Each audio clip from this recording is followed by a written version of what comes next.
13 जून को इजराइल और ईरान के बीच शुरू हुआ संघर्ष भीषण रूप ले चुका है। दोनों ओर से शहर के शहर तबाह हो चुके हैं, लोगों की मौतें हो रही हैं। इस बीच इजराइल ने ईरान पर जबरदस्त वार किए हैं।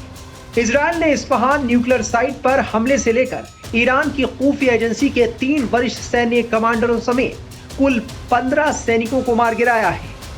इजराइल ने ईरान के इस्लामिक रेवोल्यूशनरी गार्ड कॉर्प्स की खुद फोर्स की वेपन्स ट्रांसफर यूनिट 190 के कमांडर बेहनाम शाहरियारी का खात्मा कर दिया है।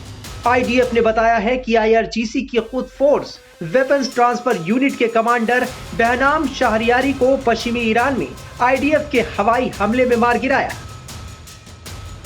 शाहरियारी को इजराइल से लगभग 1000 किलोमीटर दूर उनके वाहन में ही उस वक्त मारा गया जब वो पश्चिमी ईरान की ओर जा रहे थे। उन पर मिडिल ईस्ट में अपने प्रॉक्सी सहयोगियों तक हथियार पहुंचाने की जिम्मेदारी थी। वहीं इजरायली सेना आईडीएफ ने बताया है कि इजराइल को तबाह करने की योजना बना रहे ईरान की सेना के एक वरिष्ठ कमांडर सईद इजादी को खुम में मार गिराया गया है।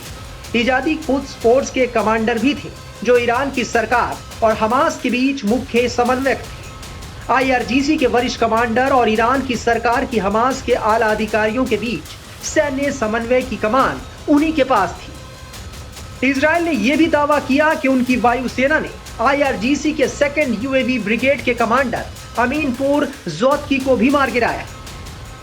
वहीं सर्वोच्च नेता आयतुल्लाह सैयद अली खामेनाई कह चुके हैं कि ईरान पीछे नहीं हटेगा। दूसरी तरफ ईरान की ओर से भी इजराइल पर भीषण हमले जारी हैं। ऑलरेडी बहुत खतरा है, ऑलरेडी बहुत जान माल का नुकसान हो रहा है और पूरे रीजन में होने के चांसेस हैं। और इसके ऊपर अगर खामनी को, बात तो थी कि खामनी को मार सकते हैं, ट्रंप भी कह रहा था हमें पता है कहां है, मरवा सकते हैं इसे, बट जब ये कह देना कि हमारा वॉर गोल है ये एक अलग बात हो जाती है। अभी फिलहाल के लिए इजराइल को नुकसान हो रहा है कुछ, जितना इजराइल ने सोचा नहीं था। ईरान के कुछ मिसाइल्स गिर रहे हैं। ईरान जितने मिसाइल फेंक रहा है उनमें से करीब 90% ध्वस्त हो जा रहे हैं, बट 10% करीब अंदाजन इजराइल में गिर रहे हैं। इजराइल प्रेशर में है और उधर अमेरिका ने भी डिले कर दिया है। ट्रंप ने बोल दिया मैं 2 हफ्ते बाद ही कुछ सोचूंगा। तो इस दौरान अगर इजराइल में और अटैक्स होते रहे और इजराइल को नुकसान होता रहा तो चांस है कि इजराइल पूरी की पूरी कोशिश कर सकता है खामने को मारने की। और अगर वो कोशिश करेगा और अगर वो सक्सीड हो गया तो ये जो जंग है ये एक अलग ही लेवल पे और हो जाएगी। पूरी दुनिया की निगाहें फिलहाल इस बात पर टिकी हैं कि ईरान इजराइल जंग में अमेरिका खुलकर कूदता है या नहीं। ईरान इजराइल पर लगातार हमले कर रहा है जिससे इजराइल में भी हालात खराब होते जा रहे हैं। देखिए, इजराइल और ईरान के बीच का ये जो युद्ध चल रहा है इसका आगे आने वाला जो भविष्य इस बात पर निर्भर करेगा कि ईरान अपने नाभिकीय कार्यक्रम को किस दिशा में ले जाता है।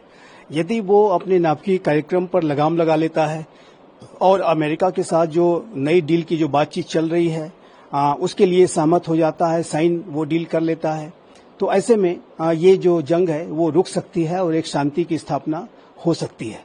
लेकिन यदि ईरान अपने नाभिकीय कार्यक्रम को और अधिक तेज गति से आगे बढ़ाता है, अपने यूरेनियम इनरिचमेंट के प्रोग्राम को तेज गति से आगे बढ़ाता है, तो ऐसे में आने वाले समय में न सिर्फ इजराइल बल्कि यूनाइटेड स्टेट्स ऑफ अमेरिका भी ईरान के जो न्यूक्लियर इंस्टॉलेशंस हैं उस पर कोई सीधी कार्रवाई कर सकता है। और जो ईरान के जो डीप अंडरग्राउंड जो न्यूक्लियर फैसिलिटीज हैं उसको अमेरिका भी सीधे हमले के माध्यम से हिट कर सकता है। अमेरिका के पास वो कैपेबिलिटीज हैं, जो अर्थ पेनिट्रेटिंग बंकर बस्टर बॉम्ब्स हैं वो अमेरिका इस्तेमाल करते हुए उन डीप अंडरग्राउंड फैसिलिटीज को हिट कर सकता है और उसे डिस्ट्रॉय कर सकता है। तो ये ईरान के पास अभी भी स्पेस है और ईरान यदि अपने नाभिकीय कार्यक्रम पर रोक लगाता है तो ये जंग रुक सकती है। लेकिन अमेरिका और इजराइल इस बात को लेकर के संकल्पबद्ध हैं कि वो ईरान को न्यूक्लियर वेपन्स एक्वायर नहीं करने देंगे और इस दिशा में वो बड़ी से बड़ी कार्रवाई मिल करके भी कर सकते हैं। ऐसी संभावनाओं को रूल आउट नहीं किया जा सकता। देखिए, मिडिल ईस्ट में जो तनाव की स्थिति है वो लगातार बनी हुई है। पहले से ही जो इजराइल और हमास के बीच का युद्ध है वो चल रहा था और ऐसे में अब ईरान और इजराइल के बीच का जो डायरेक्ट एक युद्ध शुरू हो गया है और यदि ये युद्ध फर्दर एस्केलेट करता है तो ये तनाव और अधिक बढ़ेगा और ये जो पूरा युद्ध है इसकी जो वर्तमान की स्थिति है उसमें जो विश्व के जो एनर्जी सप्लाई चेन्स हैं वो प्रभावित हो रहे हैं, जो ऑयल सप्लाई रूट्स हैं वो प्रभावित हो रहे हैं और यदि इस युद्ध का एस्केलेशन होता है, स्टेट ऑफ हॉर्मुज को यदि ईरान ब्लॉक कर देता है तो ऐसे में जो ऑयल सप्लाई रूट्स हैं वो गहरे तरीके से बाधित होंगे और ऐसे में जो पूरे विश्व के एनर्जी सप्लाई चेन्स पर इसका नकारात्मक असर पड़ेगा। तेल के जो दाम हैं वो और अधिक बढ़ेंगे। तो ये जो स्पष्ट रूप से दिखता है कि वर्तमान समय में जो इजराइल और ईरान के बीच के युद्ध की वजह से पूरे मिडिल ईस्ट रीजन में एक व्यापक तनाव की स्थिति व्याप्त हो गई है और ये तनाव आने वाले समय में ईरान का यदि यूरेनियम एनरिचमेंट का प्रोग्राम और अधिक आगे बढ़ता है तो ये तनाव और अधिक गहरा सकता है और इससे जाहिर है कि पूरा विश्व भी प्रभावित होगा। भारत तो इससे प्रभावित निसंदेह होगा ही। देखिए, इसमें कोई दो राय नहीं होना चाहिए कि इजराइल का जो अल्टीमेट लक्ष्य है वो ईरान में रिजीम चेंज को कराने का है, क्योंकि नेतन्याहू इस बात को मानते हैं कि जो ईरान की जो इस्लामिक रिजीम है वो पूरे इजराइल के अस्तित्व के लिए खतरा का कारण बन सकती है और जो ईरान में जो 1979 के इस्लामिक रिवॉल्यूशन के पहले जो शाह का शासन था उसके तरह से वहां पर वो शासन स्थापित करने की मंशा इजराइल भी रखता है और अमेरिका भी रखता है और दोनों ही इस बात को की कोशिश करते हैं कि ईरान में किस तरीके से ये जो इस्लामिक शासन है वो समाप्त हो, वहां पर लोग रिजीम चेंज करें और इसके लिए दोनों प्रयास करते हैं।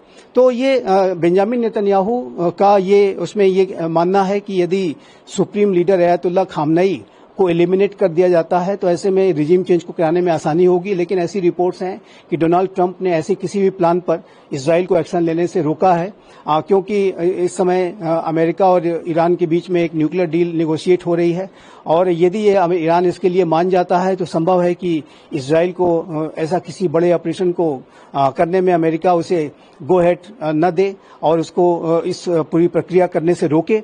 लेकिन इसमें कोई दो राय नहीं होना चाहिए कि इजराइल का जो अल्टीमेट गोल है वो ईरान में रिजीम चेंज को कराने का है और इसके लिए जो इजराइल समय समय पर अपने जो प्रयास हैं या साजिशें हैं वो अवश्य करता है। अमेरिका भी इस मंसूबे को रखता है और अमेरिका भी ये चाहता है कि जो 1979 का जो इस्लामिक रिवॉल्यूशन हुआ था उसके पहले की जो ईरान में स्थिति थी, शाह का जो शासन था वैसे ही स्थापित हो और अमेरिका के अंदर भी जो 1979 के इस्लामिक रिवॉल्यूशन की वजह से जो वहां के अमेरिकन एम्बेसी की जो लंबे समय तक सीज हुई थी उसकी जो टीस है वो अमेरिका के अंदर भी रहती है। तो अमेरिका भी चाहता है कि वहां पर रिजीम चेंज हो और फिर से ईरान वैसा ही बने जैसा कि शाह के समय में का ईरान था।